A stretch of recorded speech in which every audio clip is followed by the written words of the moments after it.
breaking news, Justin. Our team is in place, and here's what we're following. At this hour in downtown New Orleans, a federal indictment is being read in federal court against New Orleans Mayor Cantrell and her former bodyguard, NOPD officer Jeffrey Vappy.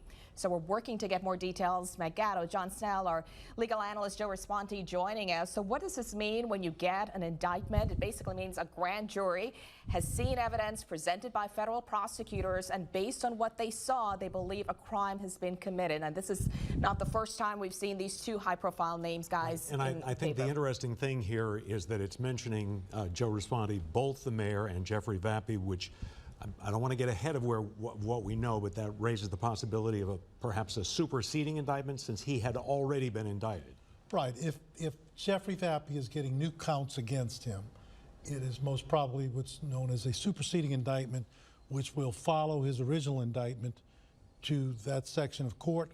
And if she is a co-defendant with him, it's all going in the same car. So for background, and not to make this too confusing, this is the case in which he had been working or claiming time as the mayor's bodyguard when in fact federal prosecutors were alleging that he had a personal relationship with the mayor. It was noteworthy at the time that the mayor had not been indicted in that case.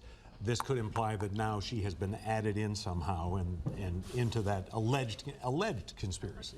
Right. We'll see which format, if any, they use, whether or not she's going to be named, if she is named, if there are other defendants possibly named with her and Vappy. So let's just wait and see what the indictment says. Well, I was going to say, Joe, I think it's important to point out we do not know the specifics yet of what is in this federal indictment. Just to kind of explain how this all works, a federal grand jury made up of about 16 to 23 people from the 13 parishes surrounding Lake Pontchartrain. They have been meeting for months going over evidence in this case. They took a vote today and they decided to return this federal indictment.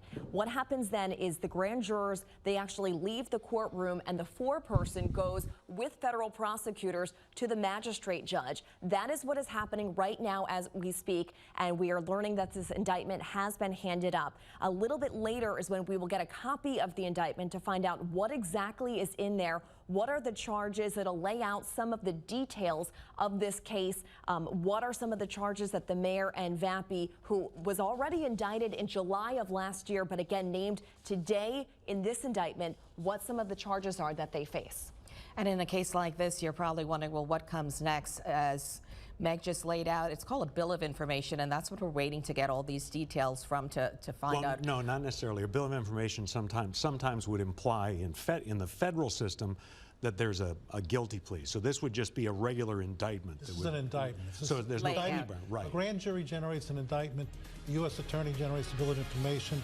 This is an indictment, a bill of indictment, because it came from the grand jury. But I think, to Liz's point, Joe, it's important out of fairness here to mention that the standard is a lot different when it comes to an indictment or a charge than it is for a jury. So here you have one of the things the judge asked was, were there 16 grand jurors present? Did at least 12 vote for the indictment? Walk us through, if you could, the difference, the standard between, yes, there's enough evidence here to bring charges, and later at trial, the burden that prosecutors will face. Well, that's right. I mean, and there's different things, and in state versus federal, you have different things. We have a preliminary hearing in both of these, which is a probable cause hearing. There are lesser standards at this time. If and when this goes to a jury trial, they have to meet the highest standard, which is guilt beyond a reasonable doubt of every element of the crime that she would be convicted of, he or she was convicted of. Because this is a one-sided, this is just the prosecutors presenting their evidence to the grand jury members. The people who this is about, in this case the mayor and Jeffrey Vappy, do not have a chance to present their side of the story. Absolutely not. That's correct. That is correct. What happens is the prosecutor goes in there, the old saying, you can indict a ham sandwich, you've heard that. That's because they're just pitching their side of it. And this is video, by the way, of the prosecution team as they arrived this morning at federal court to present the case. Jordan Ginsburg, Nick Moses, and others to go present the case to the grand jury.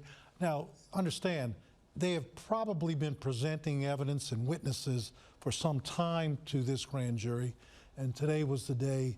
They're just wrapping things up to say, this is what we're going to present. get the signatures, and go in front of the federal magistrate. Why do you suppose it took so long? I mean, we've been dealing with this, for justice kind of moves a little slowly, but we've been dealing with this story now for the better part of 2 years.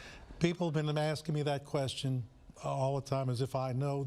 There's a big piece of this puzzle that is missing, is all I'm going to say, because it would appear back when Vappy and Mr. Farrell were initially indicted on their separate things, they had language in it which I call a speaking indictment, which clearly implicated the mayor, clearly implicated her in a quid pro quo, and you don't do the quid without the quo.